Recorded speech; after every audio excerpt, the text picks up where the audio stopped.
صبر اگر سہنے والے کو صبر آ جائے تو بولنے والے کی اوقات دو کوڑی کی رہ جاتی ہے۔ کسی کی بری بات اور بری عادت کو خاموشی سے برداشت کر لینا، کسی کے ظلم پر چپ کر جانا اور سب کچھ اللہ پہ چھوڑ دینا صبر ہے۔ لیکن ہمیشہ کی خاموشی بھی آپ کو نقصان ہی دیتی ہے۔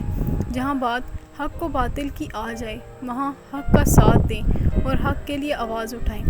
صبر کی بہترین مثال ہمیں کربلا میں ملتی ہے، جہاں مولا حسین علیہ السلام نے اپنا سر تو کٹا دیا لیکن باطل کے سامنے سر نہیں جھکایا۔ لیکن آج کل ہماری سوسائٹی ایسی ہے کہ اگر خاموش ہو تو آپ کمزور ہو، لیکن اگر آپ اپنے حق میں بولتے ہو تو آپ بدتمیز ہو۔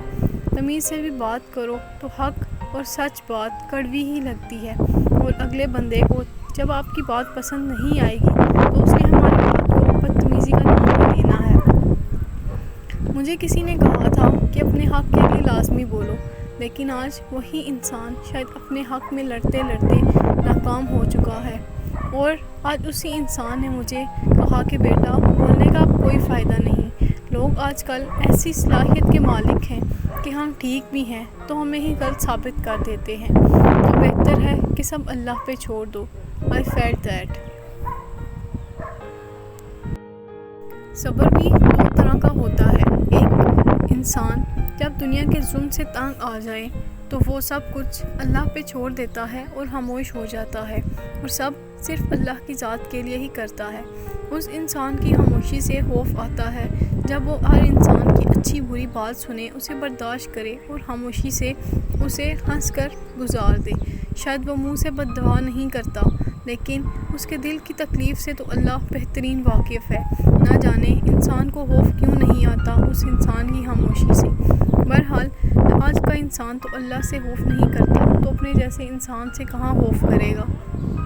اور ایک ہوتا ہے جب انسان اپنے کسی انتقام کے لیے صبر کرے، جب اس پہ ظلم ہو وہ خاموش رہے اور پھر صحیح وقت کا انتظار کرے کہ وہ وقت کب آئے گا جب وہ اپنا بدلہ لے گا۔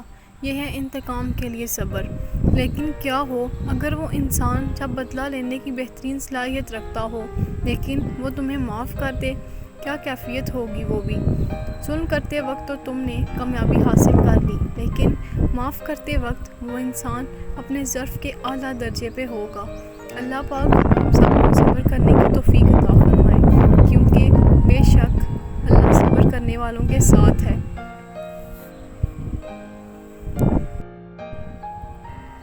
اور وہ انسان کبھی نہیں ہارتا جو زندگی میں صبر کرنا سیکھ جاتا ہے۔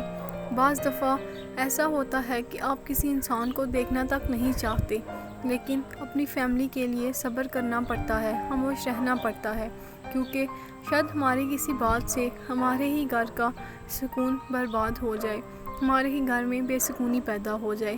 تو بہتر ہے کہ خاموش رہ کر اپنے گھر کا سکون برقرار رکھیں۔ زندگی کے حالات سے لڑتے لڑتے انسان صبر کرنا سیکھ ہی جاتا ہے، بے شک وہ اللہ صبر دینے والا ہے۔ ہم ایسے لوگوں کو کھو کے بھی صبر کر لیتے ہیں جن کے کھونے کے خیال سے بھی ہمیں خوف آتا ہے، لیکن اس دنیا میں آنا اور اس دنیا سے جانا یہ تو زندگی کا اصول ہے۔ لوگوں کو اور ان کی باتوں کو ان کے حال پہ ہی چھوڑ دیں، بے شک اللہ دلوں کے حال سے بہتر واقف ہے۔